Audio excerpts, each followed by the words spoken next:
Hey, how's it going, everybody? Shaun here for another daily movie review. Today, we're going to be talking about the 1988 drama, thriller, legal thriller, whatever, Criminal Law.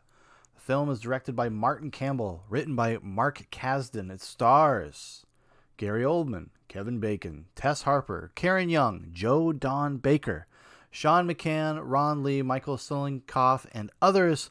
The plot synopsis is a lawyer defends a killer, but soon after he wins, he finds out that the killer is guilty. That's a weird sentence. So it should be like a lawyer defends defends an alleged killer only to find out that he was actually guilty the whole time.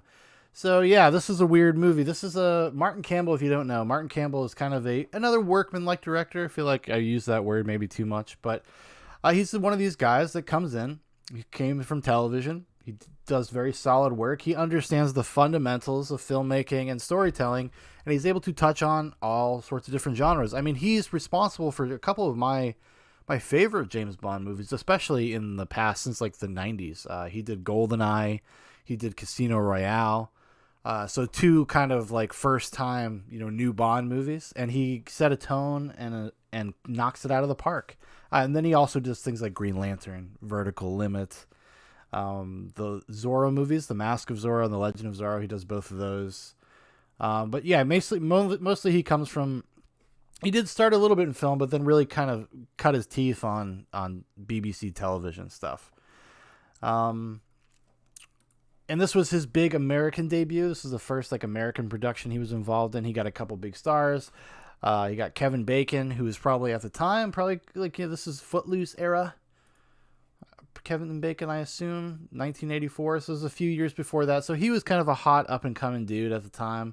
And he becomes attached to it. Gary Oldman was also an up-and-comer, even though this was kind of like one of Gary Oldman's first American movies. And as far as I understand, this is the first time he ever did like a American accent, which I thought was... Because I think around this time, he also does this other movie with Sean Penn. What is it called? The Saints of something or other. I can't even remember. I remember my friend Big Paul, actually, from Zoobox Goes to the Movies. He used to make me watch this fucking movie all the time. Or not all. That's a little bit of that's a little hyperbole there. But can I find it? State of Grace. State of Grace. There it is. So the movie takes place in Hell's Kitchen in New York. Yeah. So it's just a lot of kind of I guess maybe a little bit of a to-do, right? And it kind of sets the tone. It was one of these things that sets kind of this genre in motion for this time. We've talked about a few movies the past few days, Pacific Heights and whatnot. The 90s thriller was the thing. Like, whether it was kind of tinged more towards horror or if it was tinged more towards like psychopaths and dealing with just legal proceedings, that it was a genre. It was kind of like a little bit of a subgenre. And I feel like Criminal Law is probably in the early goings of it turning into more quote unquote genre material. It's less dramatic. It's less straight. It's a little campier. And a lot of that has to do with, I think a lot of it's unintentional with the case of Criminal Law. Just off the top of my head here, just my initial thoughts. Criminal Law is about as good as that title would imply. It's about as bland as that title is. I was just like, I was thinking, I saw the title on Amazon Prime, and I was like, Criminal Law. Well, that sounds like a barn burner. But then I saw the cast. I'm a big Gary Oldman guy. I like Kevin Bacon just fine. I was like, okay, maybe this will be interesting. There's some older Gary Oldman movies I've never seen. Might as well just like fill in a gap, right, of the Oldman filmography. And I thought it was pretty mediocre. It really is kind of muddled. It never really can strike a good balance between tones. It doesn't know if it wants to be kind of more of a character piece about Gary Oldman being kind of this defense attorney, or if it wants to be a campy serial killer movie. Which is, and it's another one of these weird things, because this is like, Bacon at the time, being kind of a few years after Footloose and whatnot, is probably trying to strike out a different tone in his career. He doesn't want to be typecast. So he is actually cast as the crazy rich serial killer dude, the spoiled rich kid who's runs around, got some weird religious beliefs, and he's like burning women alive that have had abortions. That's what you end up finding out. Spoiler alert. But you know from the get-go that he is a bad dude. You know he's guilty from almost 20 minutes into the movie. And Gary Oldman gets him off for this case because of a technicality with a witness. And it's just very kind of formulaic, and like I said, it doesn't know what kind of movie it wants to be. And it's a problem. Oh, another problem. Gary Oldman. I love Gary Oldman. Some of my favorite like screen performances, Gary Oldman, especially in the 90s. Whether it's like his Russian terrorist in Air Force One, or it's Dracula and Coppola's Bram Stoker's Dracula. He's a guy that really kind of goes for it. Fucking Zorg in The Fifth Element, another one of my favorite Gary Oldman performances. But he's usually pretty eccentric. He goes for it. Like even in movies where he never plays the straight guy. Another movie, Leon the Professional. Yeah, he's like a corrupt police detective, but he's the most corrupt, most crazy police detective. Like he does not just phone shit in that kind of way. There's a scenery chewing quality to Gary Oldman.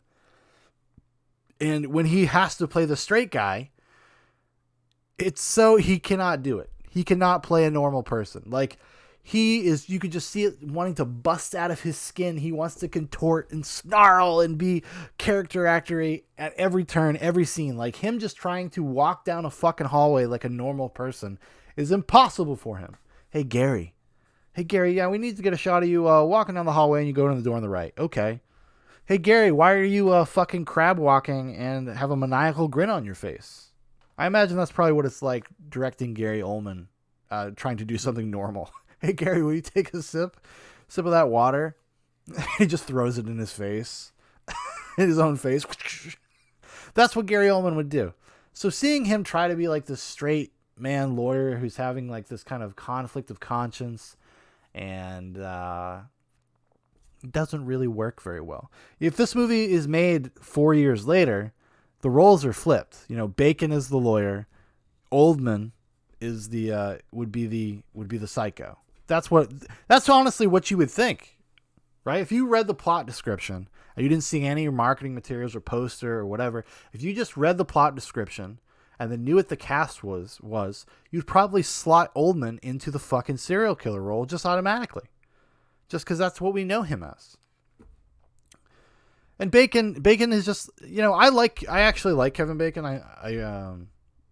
I like him for what he does, and I would say his range has grown over the years, but not in 1988. He's pretty bad here. Not in an interesting way either.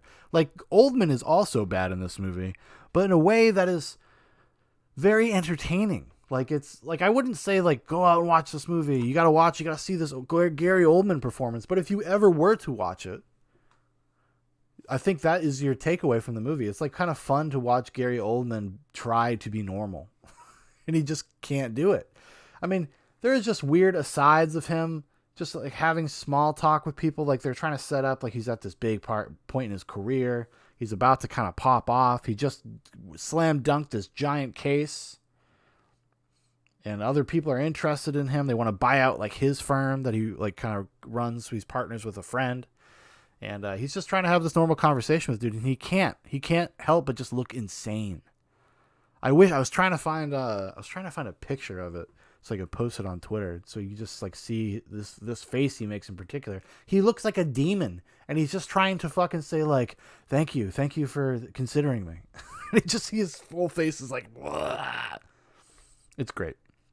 I've been talking for fucking 10 minutes about Gary Oldman and his goofiness, but like I said, I love Gary Oldman. Like he's a guy that works for me, but he has to be properly cast and properly directed.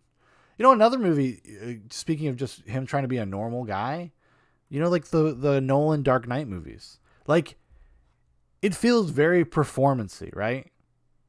He just can't be an average Joe. It works a little bit better in there because there is some sort of like kind of pulpy, archetypal kind of nature to that character of Commissioner Gordon in the Batman universe, and when juxtaposed with all the other elements of the movie and the way the tone and stuff like that, it completely works. But it's not it's not like a naturalistic performance. I don't think he's capable of really giving a naturalistic performance. Maybe he's not interested in it. I would say actually one of the closest things that is a naturalistic performance from Gary Oldman, at least in the past, 15 years, is Tinker Tailor Soldier Spy. He plays George Smiley, which is a movie that I really enjoy, but that is probably the most subtle and nuanced of a performance he's given maybe in his entire career, honestly. Not that I've seen every single Gary Oldman movie ever made. He's made a lot of stuff, so. And there's only so much time. Surprisingly enough, also, the Harry Potter movies, he's pretty low-key. Surprisingly, other than the magic posters you see and stuff like that, but I was always like taken aback by like how un-Gary Oldman the performance was. Especially when those movies came out, because I was like so into crazy Gary Oldman. I grew up in the 90s and the early 2000s, like really loving crazy Gary Oldman. We're going to be talking about this spooky season. Look for it. I think October 6th is going to come out. We're going to be talking about Ridley Scott's Hannibal and Gary Oldman's Mason Verger in that movie. And we're definitely going to be talking about that performance. So look out for that, everybody. Criminal Law. Back to the movie at hand, the topic at hand. Yeah, it's not good. It's unbalanced, but watchable. It's watchable. It feels a little bit like a TV movie. You can kind of see this is like Campbell not being very cinematic. And I don't even think, if you look through Campbell's career, if you were to look at the other stuff he's done, I don't think there isn't anything that is like intensely cinematic, right? That's why we kind of say he's workmanlike. You can kind of slot him into anything and you're going to get like a coherent product.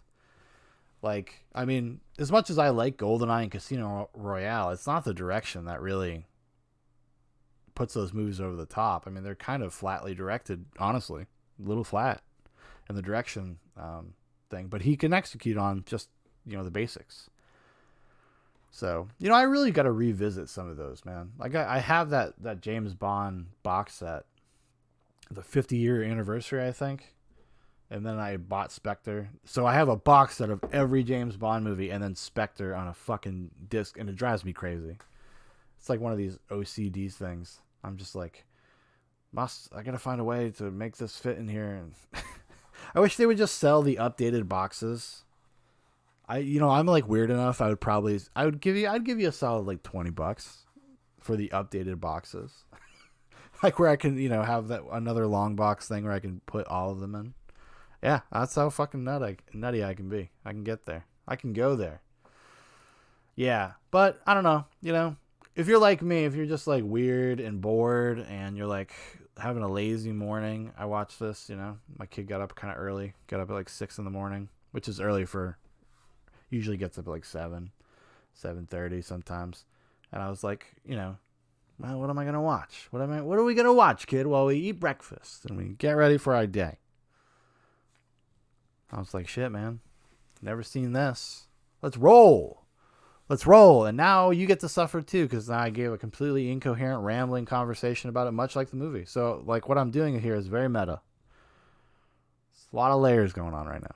All right, everybody. Thank you so much for watching. Thank you for listening. If you'd like to know more about Zoobox, there's a bunch of links in the description for Facebook, for Instagram, for my personal Twitter. Dan's Twitter's on there as well.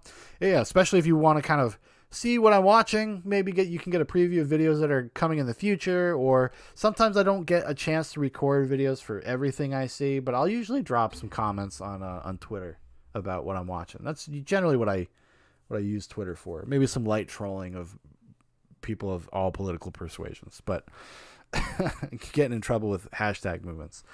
And also, if you'd like to make a recommendation, I'm totally open for it. I love having a little guidance, like, help make a decision for me. It helps me out if it's on some sort of like widely available somewhere, or if it's on a streaming service. But even if not, I can usually track it down. So definitely point me in some directions. I'd be excited to check out some stuff for anybody. All right, everybody, you are the best, and you have the best.